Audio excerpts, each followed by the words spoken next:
Hallo und herzlich willkommen beim Deutschblitz Podcast. Ja, wir sind keine Roboter, aber wir erklären, warum Deutsche so wirken. Stell dir vor, du hast gerade im Lotto gewonnen. 10 Millionen Euro. Du bist völlig außer dir. Du zitterst vor Glück. Du willst die ganze Welt umarmen. Du erzählst es deinem besten deutschen Freund. Dein Freund nippt an seinem Mineralwasser, schaut dich an, hebt eine Augenbraue um exakt 3 Millimeter und sagt: Mensch, das ist ja erfreulich. Da gibt es ein paar wichtige Fristen beim Finanzamt. Das sollten wir uns mal ansehen. Willkommen in Deutschland. Wenn du aus den USA, Brasilien, Italien oder Spanien kommst, dann ist dieser Moment für dich ein Grund zur Verzweiflung. Du denkst: Ist dieser Mensch aus Stein? Hat er keine Seele? Hasst er mich? Aber keine Sorge, dein Freund ist nicht kaputt. Er ist einfach nur deutsch. Willkommen zu einer neuen Folge des Deutschblitz Podcasts. Mein Name ist Lukas. Heute beschäftigen wir uns mit der Frage, die fast jeden Expert irgendwann beschäftigt.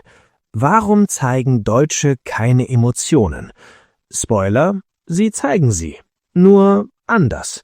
Wir schauen uns heute das Pokerface im Büro an, wir suchen den emotionalen Ausnahmezustand im Fußballstadion und wir klären, warum ein deutsches nicht schlecht, eigentlich maximale Gefühlseskalation bedeutet. Stell deine emotionalen Antennen scharf, wir tauchen ein in das kühle Nass der deutschen Seele. Gehen wir mal durch eine beliebige deutsche Stadt. Was sehen wir? Wir sehen Menschen, die sehr konzentriert schauen. Wir nennen das oft das kollektive Konzentrationsgesicht der Nation. Es ist ein Gesichtsausdruck, der signalisiert: Ich habe ein Ziel, ich habe einen Plan, bitte sprich mich nicht an, außer es ist absolut notwendig. In vielen Kulturen ist ein Lächeln die soziale Währung. In den USA lächelt man Fremde an, um zu signalisieren: Ich bin friedlich, ich bin nett. In Deutschland ist ein Lächeln ohne Grund verdächtig. Wenn du einen Deutschen auf der Straße einfach so anlächelst, denkt er nicht: Oh, was für ein freundlicher Mensch. Er denkt: Will der Geld von mir? Ist er verrückt? Oder habe ich einen Fleck auf meiner Jacke?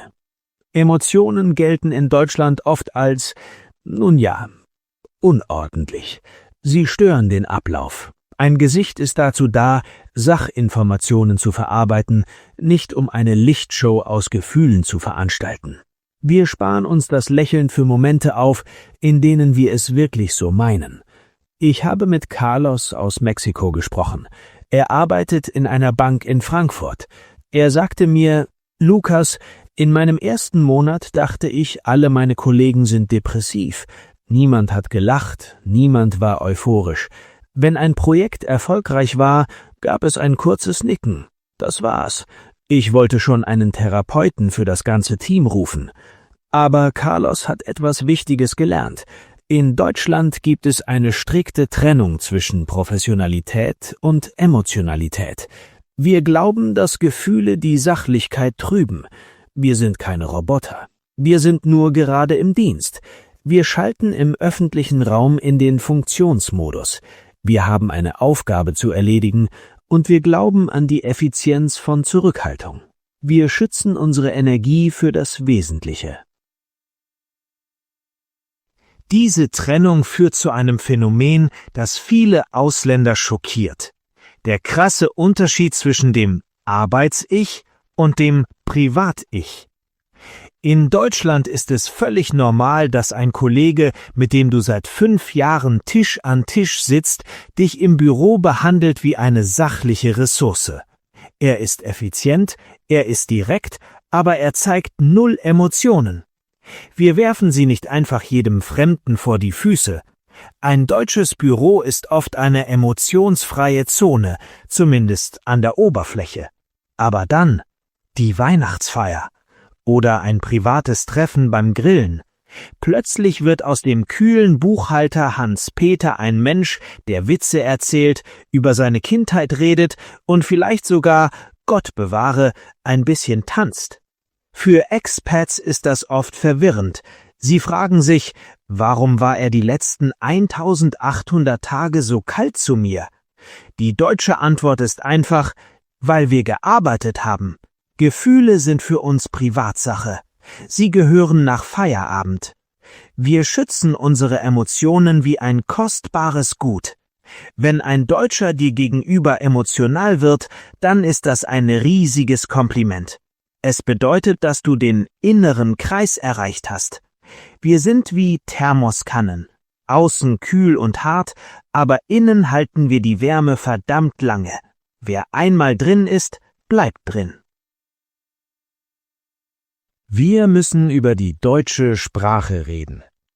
Deutsche sind Meister der Untertreibung.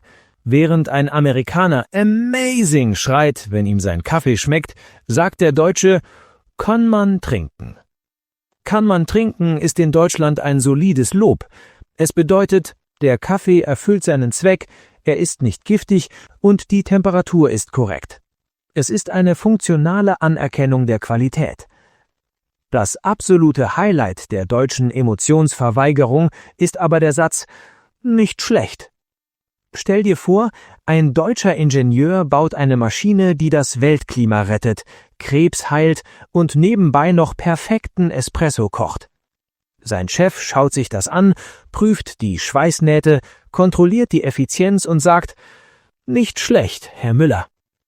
In diesem Moment sollte Herr Müller eine Flasche Champagner öffnen, denn nicht schlecht ist in der deutschen Hierarchie der Gefühle das Äquivalent zu einem Oscar oder einem Nobelpreis.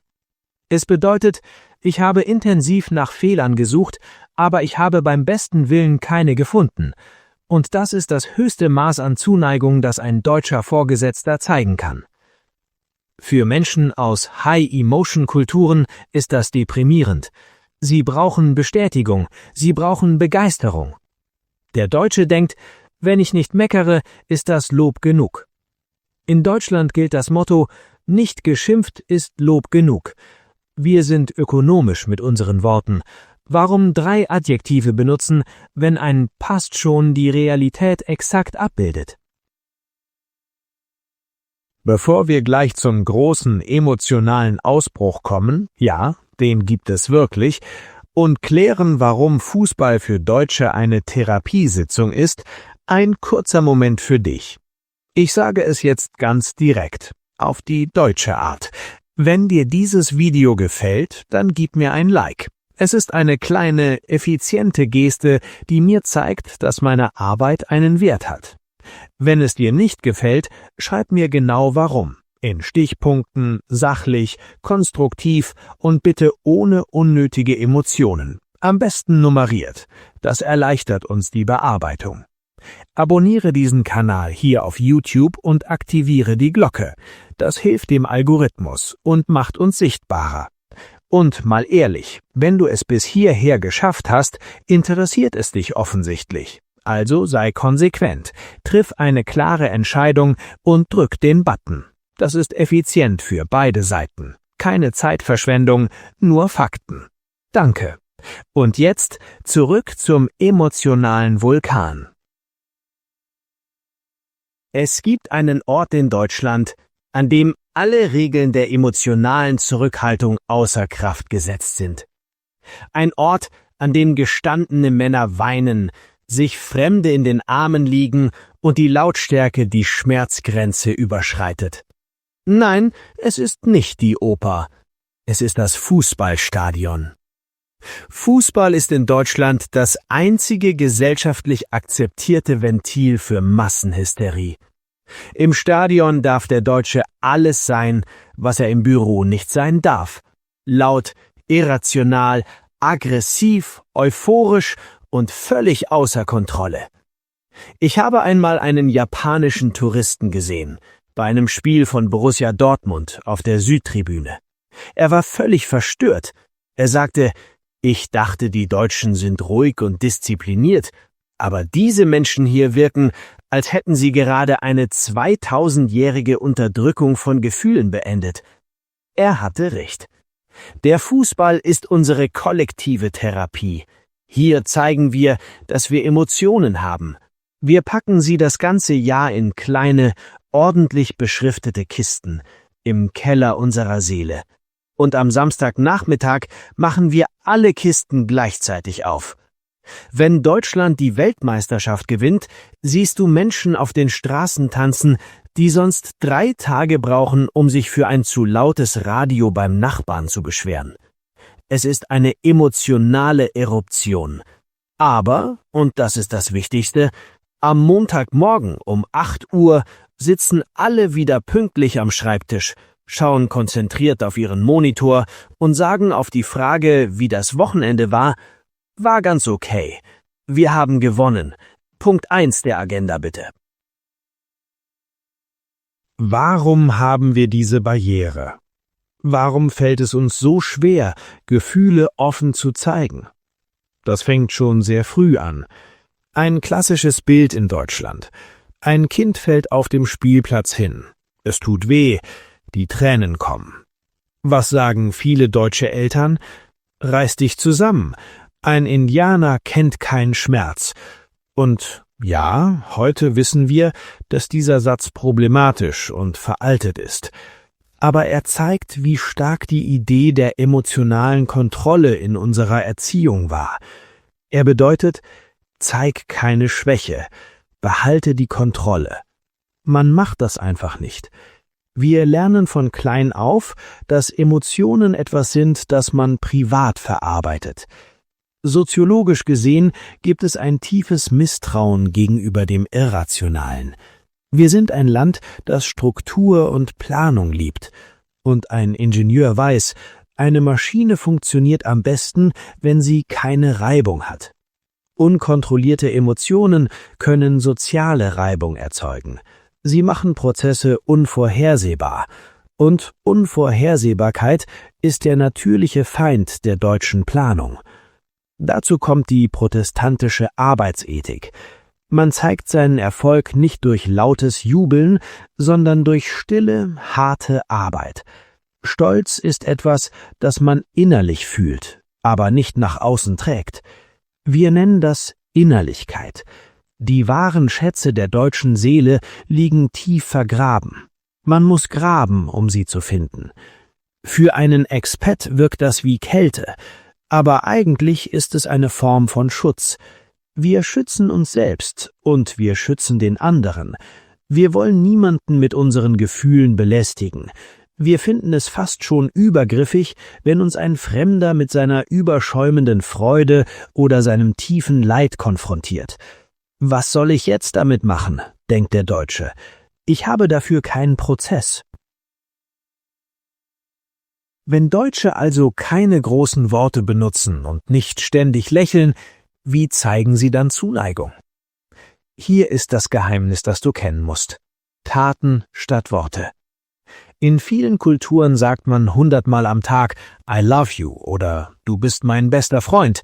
In Deutschland sagen wir das fast nie. Aber wir zeigen es. Wenn ein Deutscher dein Freund ist, dann zeigt er es dadurch, dass er dir beim Umzug hilft. Und zwar nicht nur für eine Stunde. Er steht um 7 Uhr morgens mit seinem eigenen Werkzeugkoffer vor deiner Tür, hat einen Plan für das Beladen des LKWs und geht erst, wenn die letzte Lampe an der Decke hängt. Das ist deutsche Liebe. Er sagt nicht, ich hab dich lieb. Er sagt, ich hab dir die richtigen Dübel für die Wand mitgebracht, die halten besser als die billigen aus dem Baumarkt. Wenn ein deutscher Kollege dir Hilfe anbietet, ohne dass du gefragt hast, dann ist das ein emotionaler Durchbruch. Wenn er dir einen Fehler in deinem Dokument zeigt, bevor der Chef es sieht, dann ist das ein Akt der tiefen Loyalität. Wir zeigen Emotionen durch Verlässlichkeit. Für uns ist Pünktlichkeit eine Form von Wertschätzung. Wenn ich pünktlich bin, zeige ich dir, dass du mir wichtig bist. Das ist nicht romantisch, aber es ist verdammt ehrlich. Wir investieren Zeit statt Worte. Es gibt dieses wunderbare Bild der Kokosnuss. Viele Kulturen sind wie Pfirsiche. Außen weich, man kommt schnell an das Fleisch, man isst sofort per Du, man lacht zusammen. Aber im Zentrum ist ein harter Kern, an den man nie herankommt. Deutsche sind Kokosnüsse. Die Schale ist verdammt hart. Man braucht einen Hammer. viel Geduld und vielleicht ein paar Bier, um sie zu knacken. Es dauert Monate, manchmal Jahre. Aber wenn du einmal durch die Schale durch bist, dann bist du im Inneren. Und dort ist es warm, süß und vor allem sicher. Ein deutscher Freund ist ein Freund fürs Leben. Er wird dich nicht anlügen. Er wird dich nicht im Stich lassen. Und er wird dir auch nach 10 Jahren noch zum Geburtstag gratulieren. Natürlich pünktlich um 0:01 Uhr. Wir sind nicht gefühlskalt. Wir sind nur emotional ökonomisch. Wir verschwenden unsere Gefühle nicht an Leute, die wir nicht kennen. Wir sparen sie uns auf für die Menschen, die uns wirklich etwas bedeuten. Und wir glauben, dass ein echtes Gefühl mehr wert ist, wenn es selten gezeigt wird. Und wenn du mir immer noch nicht glaubst, dass wir Emotionen haben, beobachte mal einen Deutschen, wenn sein Paket von DHL nicht ankommt, obwohl er den ganzen Tag zu Hause gewartet hat. Oder wenn jemand den Müll nicht richtig trennt. Da bricht der Vulkan dann doch aus. In diesen Momenten siehst du die ganze Leidenschaft der deutschen Seele, meistens in Form von passiv-aggressiven Zetteln im Hausflur. Was lernen wir daraus? Wenn du das nächste Mal vor einem Deutschen stehst, der schaut, als hätte er gerade eine Zitrone gegessen, während du ihm eine tolle Nachricht erzählst, atme tief durch. Er hasst dich nicht, er verarbeitet nur die Information. Er prüft die Fakten. Achte auf die kleinen Zeichen, das kurze Zücken der Mundwinkel, das doppelte Nicken, das Angebot, dir bei einem Problem zu helfen und natürlich das legendäre nicht schlecht. Vielleicht sind wir kein emotionales Feuerwerk, aber wir sind auch kein Eisblock. Wir zeigen unsere Emotionen nicht wie eine Explosion, sondern wie eine kleine Kerze. Sie brennt leise, aber sie geht nicht aus. Ja, wir könnten öfter mal lächeln. Ja, wir könnten öfter mal sagen, wie toll wir etwas finden. Aber dann wären wir nicht wir. Und mal ehrlich, wäre es nicht langweilig, wenn die ganze Welt nur aus grinsenden Pfirsichen bestehen würde? Manchmal braucht man eben eine Kokosnuss. Vielen Dank fürs Zuhören. Ich hoffe, ihr habt heute ein bisschen mehr Wärme in der vermeintlich kalten deutschen Seele gefunden. Wenn ihr das nächste Mal ein Nicht schlecht hört, dann feiert es wie eine Goldmedaille. Vergesst nicht, diesen Kanal zu abonnieren und die Glocke zu aktivieren. Wir brauchen eure Unterstützung, um die faszinierenden Geheimnisse der deutschen Kultur zu lüften. Schreibt uns in die Kommentare, was war dein härtester Kokosnussmoment in Deutschland? Wie hast du die Schale geknackt? Und mal ganz ehrlich, wann hast du zuletzt gedacht, zeig doch bitte einmal eine Emotion? Ich bin gespannt auf deine Geschichte. Und was erwartet euch in der nächsten Folge von Deutschblitz Podcast?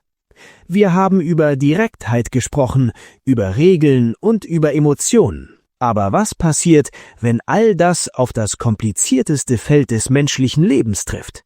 Wenn Direktheit auf Schüchternheit trifft und Regeln auf die Liebe? Das Thema beim nächsten Mal: Warum Deutsche beim Dating so kompliziert sind, von der Kennenlernphase bis zur gemeinsamen Steuererklärung. Wir schauen uns an, warum ein deutsches Date oft wie ein Vorstellungsgespräch wirkt und warum man nach dem 3. Treffen immer noch nicht weiß, ob man jetzt zusammen ist oder nur eine Verbindlichkeit auf Probe eingegangen ist. Seid dabei. Ich bereite mich jetzt schon darauf vor, emotional ganz kontrolliert, versteht sich. Macht's gut, zeigt eure Gefühle, aber bitte in einem angemessenen Rahmen und bleibt uns treu. Tschüss! Tschüss und bis bald. Vielen Dank fürs Zuhören. Abonniert für mehr.